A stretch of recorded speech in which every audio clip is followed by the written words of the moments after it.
Do you like climbing, but also like scrubbing toilets? I've got an activity you might like. By popular request, we're going to talk about developing trad climbs, which is super simple.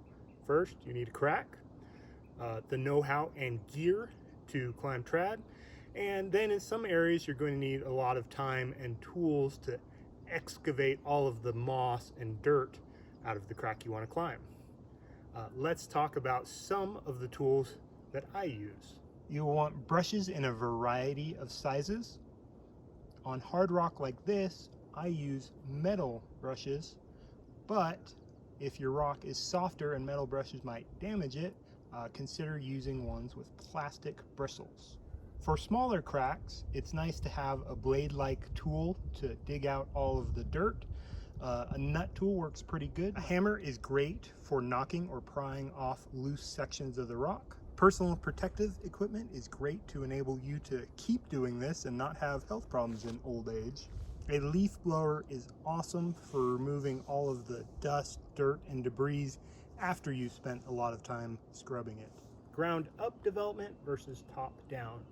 Some areas will have a very entrenched ethic about how stuff should be done and what's right and wrong. This area, my friends and I are developing.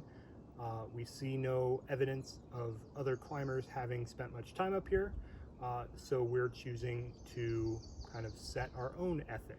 For me, that's about what is most practical. If the crack is clean, doesn't require a lot of scrubbing, sweet, do it ground up, climb it just like everybody else is going to climb it, put an anchor at the top if needed. If the crack is like filthy, full of moss, you need to like dig out dirt, I'm going to go around, hang a rope on it, and then come down, scrub it a few times before somebody gets on and climbs it. That is for a couple reasons. One, it's a lot harder to place good gear in dirty cracks, so it's a bit more dangerous. It is an awful lot of work to scrub while you're also on lead. Some people enjoy it, more power to them. 3, it's pretty miserable for your belayer to be hanging out below when you're scrubbing dirt and moss. It's just raining down on them. Those are the considerations that I look at within the context of your community and what is not going to get you exiled. Feel free to do it however makes you happy. Welcome to a different day. I've brought my cam op friend so I can butcher his footage in the edit, and we are going to show you how we clean a trad line. Here is our anchor with rope hanging down from it.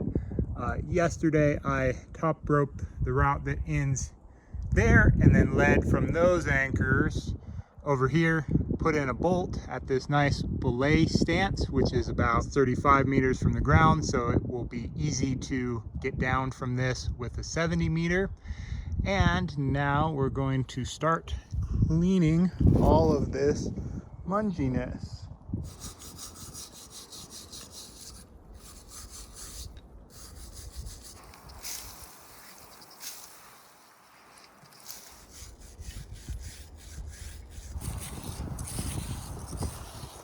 So with as dirty as it is, it's very important to have safety gear because you don't want to breathe all of this.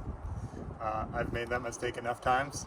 I started cleaning this crack yesterday before I remembered, oh, I'm in the middle of filming a video about this. So I left some of it for today so we could do it together. Let's look in here and see what we're uncovering. I was stoked. So the dirt was kind of up to here, but behind it, once we got out, we have all of these like amazing hand jams and places to place gear.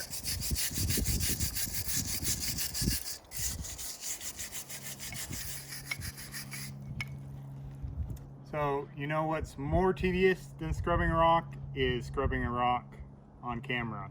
So I'm going to leave you behind and we'll pick back up when I bring out the leaf blower.